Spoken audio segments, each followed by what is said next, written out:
The text came through at 11:47 p.m. on a Tuesday. I wasn't supposed to see it.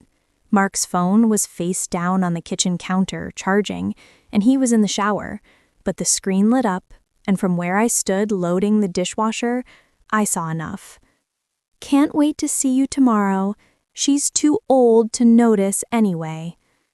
The plate in my hand didn't break. I set it down carefully, dried my hands on the towel, and walked upstairs like nothing had happened.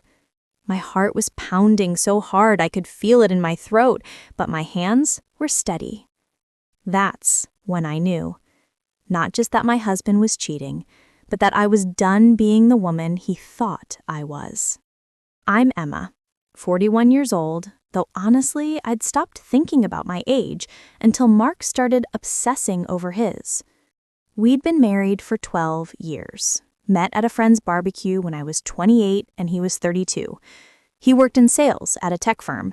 I'd been a graphic designer, freelance mostly, working from home after we got married. It made sense at the time, flexible schedule, no commute, and I could handle the house stuff.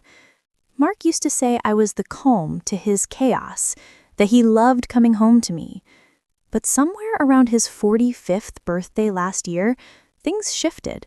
He joined a gym, started wearing cologne to work, bought new clothes, fitted shirts, darker jeans.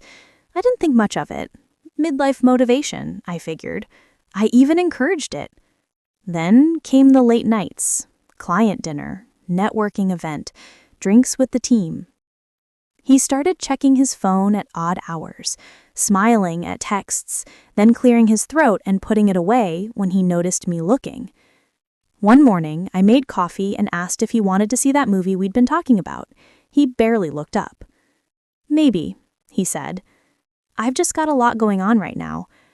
I remember standing there with the coffee pot in my hand, feeling something settle in my chest.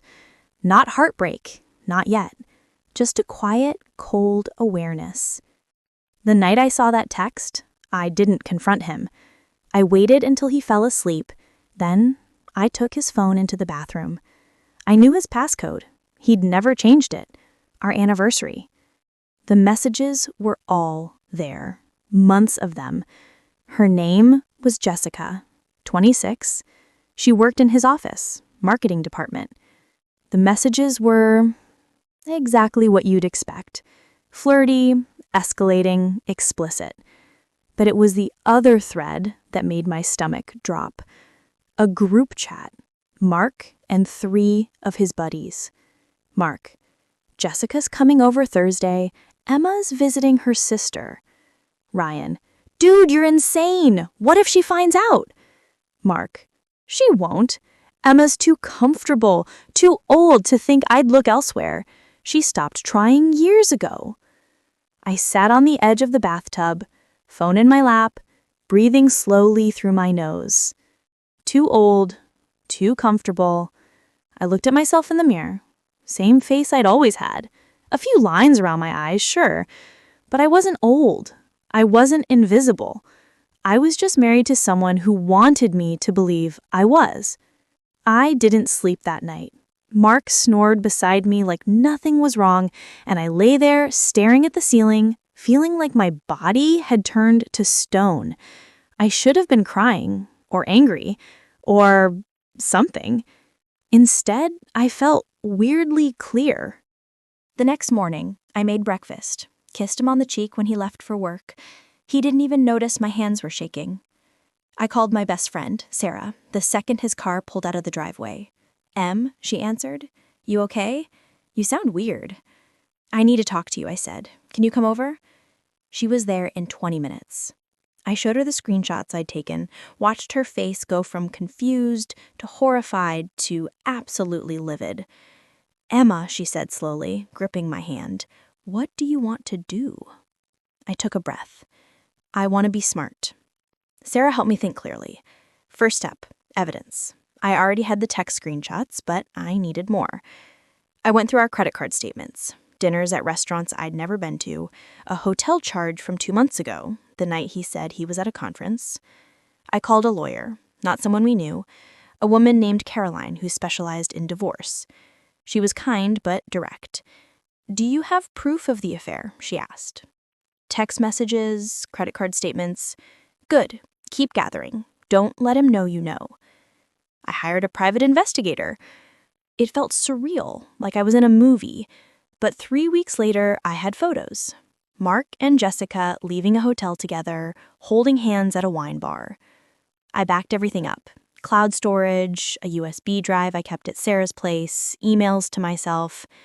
Then I did something I hadn't done in years. I looked at my finances. Mark handled most of our money, joint account, his paycheck, my freelance income. But I had one account he didn't know about. An inheritance from my grandmother, which I'd invested 10 years ago on a whim, following advice from a financial podcast. I logged in. The balance made me sit down.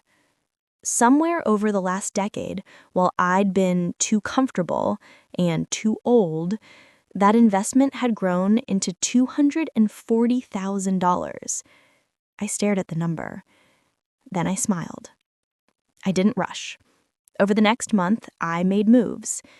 I opened a new bank account in my name only, transferred my inheritance fund there, moved half of our joint savings, legally mine, into it as well. I started going to the gym. Not for him, for me, because I wanted to remember what it felt like to do something just because I chose to. I updated my portfolio, reached out to old clients, booked 3 new contracts within 2 weeks. I bought new clothes, got my hair done, not because I needed to prove anything, but because I'd forgotten that I was allowed to take up space. Mark noticed. "You look good," he said one night, almost suspicious. "Thanks," I said, smiled, went back to my laptop.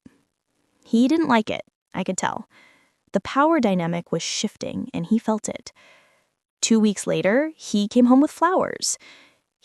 "I've been distant," he said, like he was doing me a favor. "I'm sorry, let's reconnect." I looked at him. This man I'd spent 12 years with, who thought I was too old to notice, too comfortable to leave. "Sure," I said. I let him think he still had control. I filed for divorce on a Thursday. Mark got served at his office. I know because Sarah's cousin works in the building, and she told me his face went gray. He called me 17 times that afternoon. I didn't answer. When he came home, I was sitting at the kitchen table, calm, papers in front of me.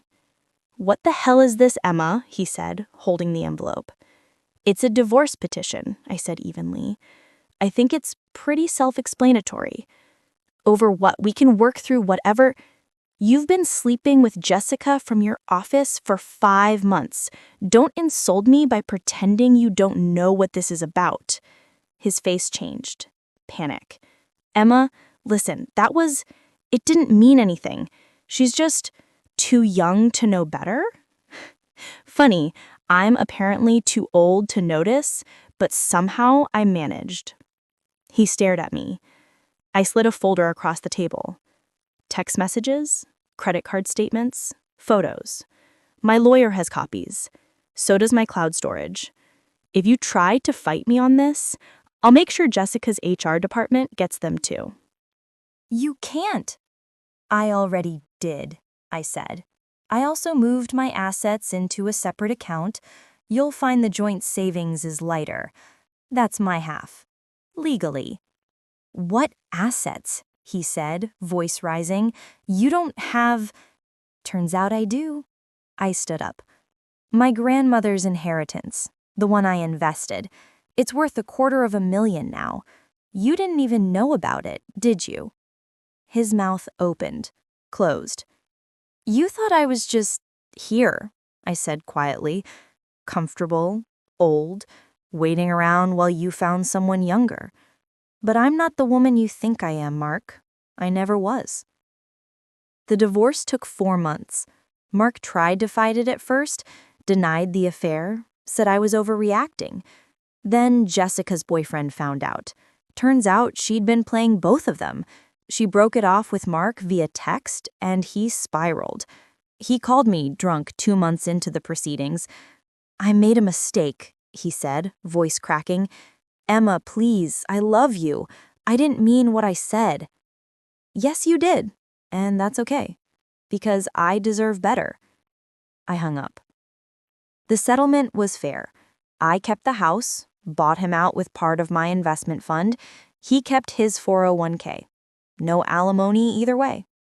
His friends stopped calling him. Word got around about the affair. Turns out, nobody likes the guy who cheats on his wife and brags about it. Jessica left the company. Mark's still there, but from what I hear, he's miserable. I wouldn't know. I blocked him on everything. It's been a year now. I'm doing well. Better than well, actually. My design business is thriving. I hired an assistant, bought a new car, took a solo trip to Portugal, and didn't think about Mark once. I'm not the same woman I was when I saw that text on his phone. But honestly, I think I'm finally the woman I was always supposed to be. People ask me if I regret the marriage, if I'm angry. I'm not. Not anymore. Because here's what I learned. Someone else's cruelty doesn't define your worth. Mark thought I was too old to be loved, too comfortable to fight back. He was wrong. And the best revenge wasn't destroying him, it was remembering that I never needed him to be whole in the first place. I'm 42 now, and I've never felt younger.